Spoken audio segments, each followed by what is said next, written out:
Hello, hi, welcome to the Navigate Chronicles. This is a place where I really wanted to chronicle what's happening inside the Navigate method to give you kind of a sneak peek into what topics are coming up each week and what's kind of coming up as a general discussion inside the program. If you're new here, my name is Betsy Paik and I'm the founder of the Navigate Method, a program that helps women make big decisions on whether to stay or leave their marriage, and I'm the host of the Art of Living Big podcast. Okay, so this week, the thing that I really wanted to talk to you about was something that I am seeing more and more and is becoming more evident to me as people are coming into the program. And that is a decisive difference between when they first get on the phone with us to find out if we are able to help them and when they first come to the very first meeting. Now, the point of time between getting on the phone with us and saying hello the very first time and coming into the group may only be like a week. There's not a lot of curriculum or learning or even a lot of coaching that has happened in that amount of time. But something profound happens in that shift. And that's really what I want to talk about today. So, where are women when they come to us and they get on the phone with us? One of the big things that I see over and over again is women, nobody's coming to us nobody has a perfect marriage, right? But nobody's coming to us feeling really good about what's happening or feeling like they're asking for something and they're getting that interaction with their husband or they're moving through problems. That's not the situation. Most of the women that come to us have been struggling for a long time. They have asked for help over and over. They've asked for something to change. They've tried a lot of things. They have tried to schedule date nights. They've gone to therapy and put in an honest effort to try to talk about situations and figure things out. And the longer that time goes on, and sometimes I talk with women that this has been going on for 2 years or 5 years. Sometimes it's 20, 30, even 40 years that they have been asking for something that they need in their relationship and have been unable to receive it. You would think at face value that the issue is in the relationship, right? There's a lot of dynamics going on in that relationship. But one of the things that I think is maybe the most painful for me as an observer, as a coach that helps, is because I recognize that when we continually ask and are shut down or ignored or our needs aren't met, something significant happens to us internally. And it begins to change how we see ourselves. It starts to change how we show up.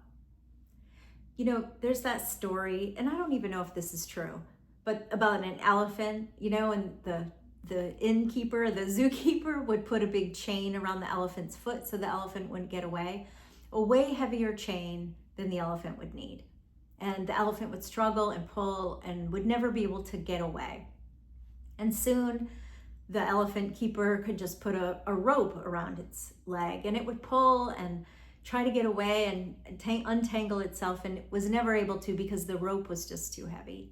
And pretty soon, the keeper would be able to just tie a little string around the elephant, and soon it wouldn't even try anymore. It just knew that whatever it had tried before didn't work, and it was never going to happen. And so it stopped trying.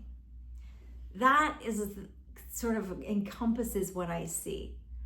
There is a glimmer of hope that the women have that come to us because they've gotten to the point where they're willing to try to do something different. But in that experience, whether it's 2 years or 40 years, they have started to diminish themselves. They've started to second guess themselves. They've started to dim their light so that they become unrecognizable to themselves.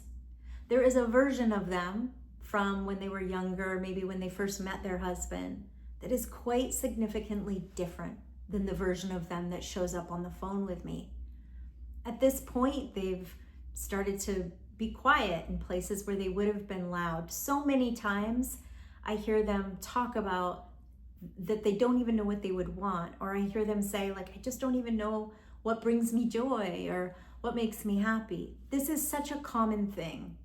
And your husband may be a good guy. I don't know him, so I'm not judging, who he is as a person. But in that conflict and in your desire to be loved and to make this work, you've probably contorted yourself and bent over all kinds of ways, to try and make this happen, which starts to fundamentally change who you are. And it is very difficult for women who have been through that, depending on the depth of the injury, to be able to show up when they first get on that call with us and choose themselves. It can be very difficult because it's so outside the norm of what they've done, for number one. Number two, it requires hope. And hope is not some shiny, amazing thing. Hope is dirty and hard, and it makes you vulnerable, and it means that you could be hurt or crushed, and they have already tried so many things. And so there's a layer of bravery that comes when they show up on the phone to ask for help, to say, is it possible that I could hope and have something different happen? And am I worthy of that? Because they have, like I said, diminished themselves so much.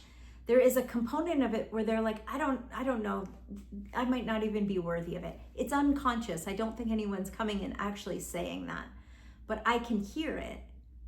And so when those three things come together, a woman has to be able to identify and touch base with an internal fire.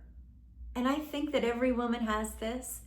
I think it has to shoot up and show itself and give them a moment of bravery. And you've had times in your life like this, where you have had a moment of bravery and you've done something big or something that you're really proud of. And what happens, the difference between when women get on the phone with us and they have been beat down and there's this little spark of hope that they want to believe could be true, and they have been pushing their own internal flame away for a long time just to remain compliant to what's happening, and they have to embrace it. There is this moment of truth of who are you at your core and who do you want to be? How do you want your life to be? Look, when people come into my program, I never know what's going to happen with their relationship. It's actually not even about that. It's about them knowing what's going to happen in their relationship. It's about them being willing to look at their really hard stuff so that they can see the truth. And that truth is unknown to them. I don't know it, they don't know it, and they're in the relationship, but they don't know it because they haven't been given the tools. But once they choose themselves and they show up at that first call, they have gone through a metamorphosis already.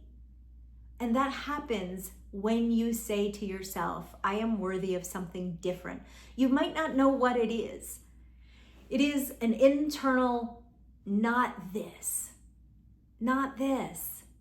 And when they get on the phone and they choose themselves and they show up, there is a huge shift that happens. It's like that elephant tears its leg away and the string is broken, and they can see that there is another way of being, that there's a whole other way of experiencing what's happening so that they can make a wise choice, that they can potentially improve things and change the way they're interacting, and most importantly, feel really good about themselves so that they know how they want their life to go. There's a difference between going through life and creating your life.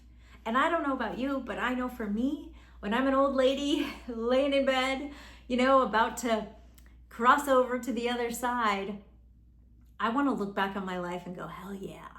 Like, I took the risk. I trusted myself. I believed in myself. I was a sure thing, and I chose myself every time. And when women come to us on that first call, that version of them is still there. It just hasn't exploded yet. It hasn't been given an opportunity to be fostered and to grow. And so if that's where you feel like you are, but you can feel that flame, that little piece of hope, then, take a look. I'll link below our methodology, the Mirror Mender Move method. I have a free video that will give you sort of the steps and the way that you could begin to create change. And if you want to talk with us, absolutely, we can share with you kind of what we do, but not before we find out if we can really help you. We'll help you get really clear on what's going on so that you can make really good decisions for yourself. And you can get to the point where you can feel that little piece of yourself that wants to explode out, and you can show up knowing that she's ready to be listened to. So thank you so much for listening to this week, our first Navigate Chronicles. You can find me next week on the Art of Living Big podcast, and I'll see you back here in 2 weeks.